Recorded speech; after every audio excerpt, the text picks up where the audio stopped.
Eu sou um cirurgião e dou aulas há algum tempo. E por 13 anos vivi em companhia de cadáveres e durante a minha carreira estudei anatomia a fundo. Posso, portanto, escrever sem presunção a respeito de morte como aquela. Jesus entrou em agonia no Getsemane e seu suor tornou-se como gotas de sangue a escorrer pela terra. O único evangelista que relata o fato é um médico, Lucas, e o faz com a precisão de um clínico. O suar sangue, ou hematidrose, é um fenômeno raríssimo.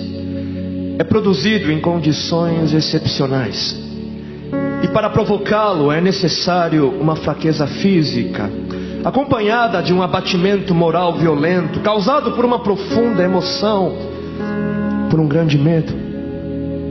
O terror, o susto, a angústia terrível de sentir-se carregando todos os pecados dos homens devem ter esmagado Jesus. Tal tensão extrema produz o rompimento das finíssimas veias capilares que estão sob as glândulas sudoríparas, e o sangue se mistura ao suor e se concentra sobre a pele, escorrendo então por todo o corpo até a terra. O corpo dele inteiro havia se tornado negro, porque ele havia suado sangue. Só para os irmãos entenderem qual é o estado de espírito que leva alguém a suar sangue. O terror, o susto, a angústia terrível de sentir-se carregando todos os pecados dos homens devem ter esmagado Jesus. Conhecemos a farsa do processo preparado pelos líderes religiosos, o envio de Jesus a Pilatos e o desempate entre Herodes e Pilatos. Pilatos teve que ceder e então ordenou a flagelação, o chicoteamento de Jesus.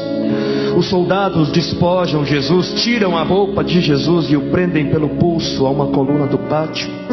A flagelação se efetua com tiras de couro múltiplas, sobre as quais são fixadas bolinhas de chumbo e pequenos ossos. Os carrascos devem ter sido 2, um de cada lado e de diferente estatura, e golpeiam com chibatadas a pele já alterada por milhões de microscópicas hemorragias do suor de sangue. A pele se dilacera e se rompe, o sangue espirra. A cada golpe Jesus reage em um sobressalto de dor. As forças se esvaem, um suor frio lhe impregna a fronte, a cabeça gira em uma vertigem de náusea, calafrios lhe correm ao longo das costas. Se não estivesse preso no alto pelos pulsos, cairia em uma poça de sangue. Depois o escárnio da coroação, com longos espinhos mais duros que os de acácia. Os algozes entrelaçam uma espécie de capacete e o aplicam sobre a cabeça de Jesus. Os espinhos penetram no couro cabeludo, fazendo-o sangrar, e os cirurgiões sabem o quanto sangra o couro cabeludo.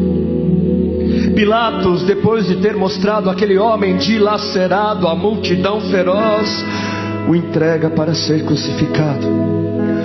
Colocam sobre os ombros de Jesus o grande braço horizontal da cruz, que pesa uns 50 quilos. A estaca vertical já está plantada sobre o Calvário. Jesus caminha com os pés descalços pelas ruas de terreno irregular, cheia de pedregulhos. Os soldados o puxam com as cordas. O percurso é de cerca de 600 metros. Jesus, fatigado, arrasta um pé após o outro, frequentemente cai sobre os joelhos e os seus ombros estão cobertos de chagas, de ferimentos. Quando ele cai por terra, a viga lhe escapa, escorrega e lhe esfola o dorso. Sobre o Calvário tem início a crucificação. Os carrascos despojam o condenado, tiram a roupa do condenado, mas a sua túnica está colada nas chagas dos ferimentos, e tirá-la produz dor atroz.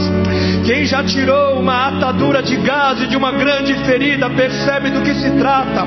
Cada fio do tecido adere, cola a carne viva, e ao levarem a túnica se laceram as terminações nervosas postas em descoberto pelas chagas. Os carrascos dão um puxão violento, e há um risco de toda aquela dor provocar uma síncope. Mas ainda não é o fim. O sangue volta a escorrer. Jesus é deitado de costas. As suas chagas se incrustam de pequenos elementos. Depositam-no sobre o braço horizontal da cruz. Os algozes tomam as medidas.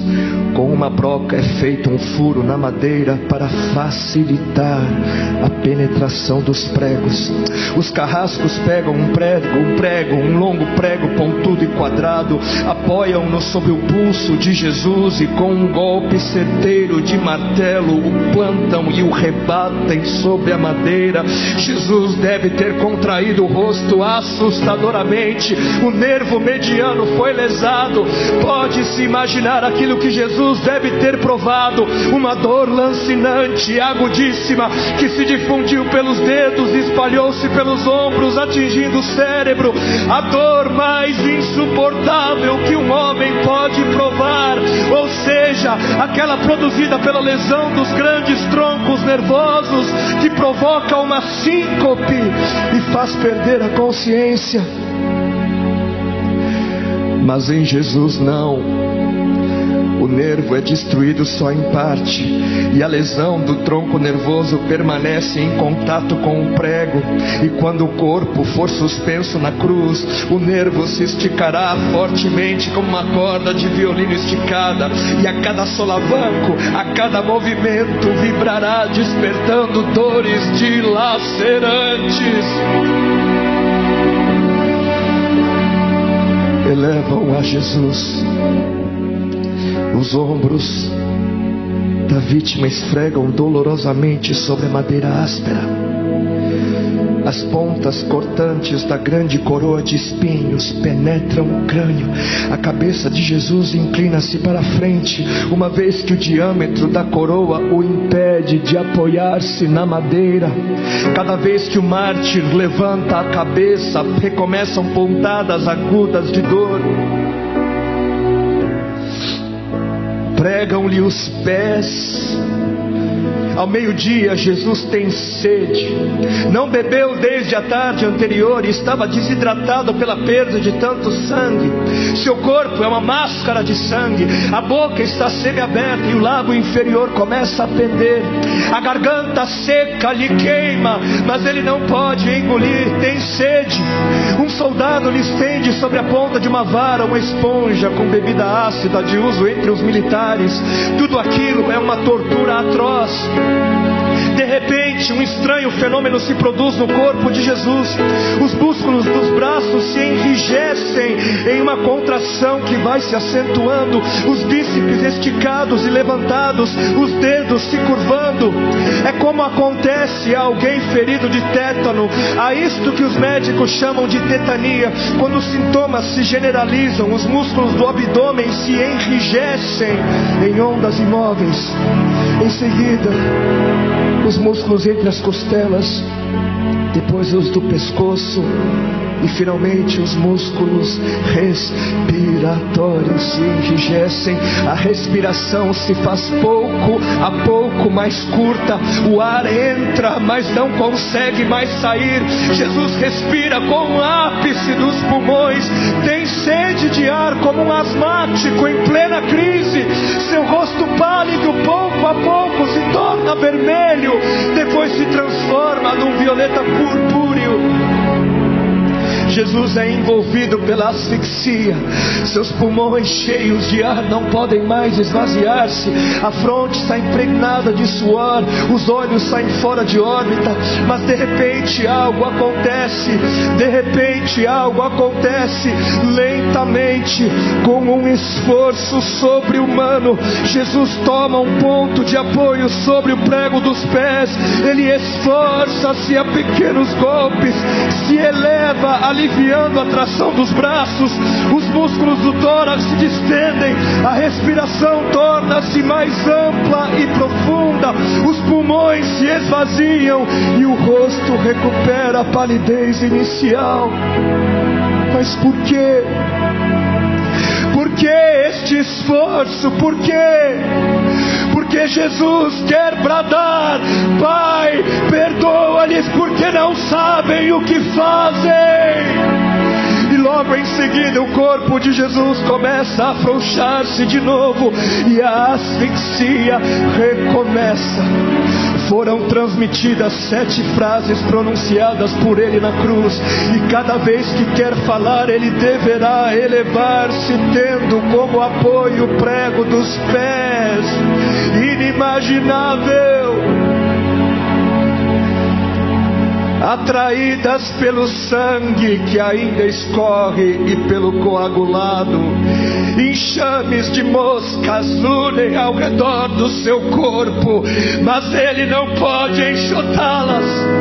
Pouco depois o céu escurece, o sol se esconde, de repente a temperatura diminui.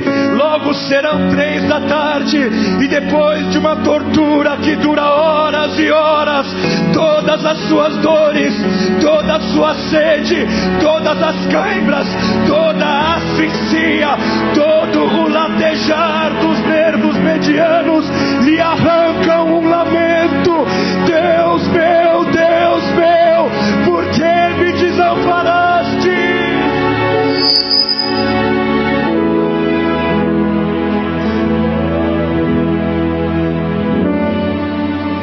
Jesus grita: está consumado.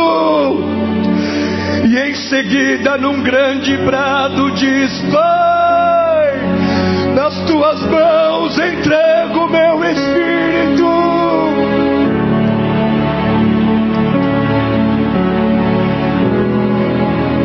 E morreu no meu lugar e no seu.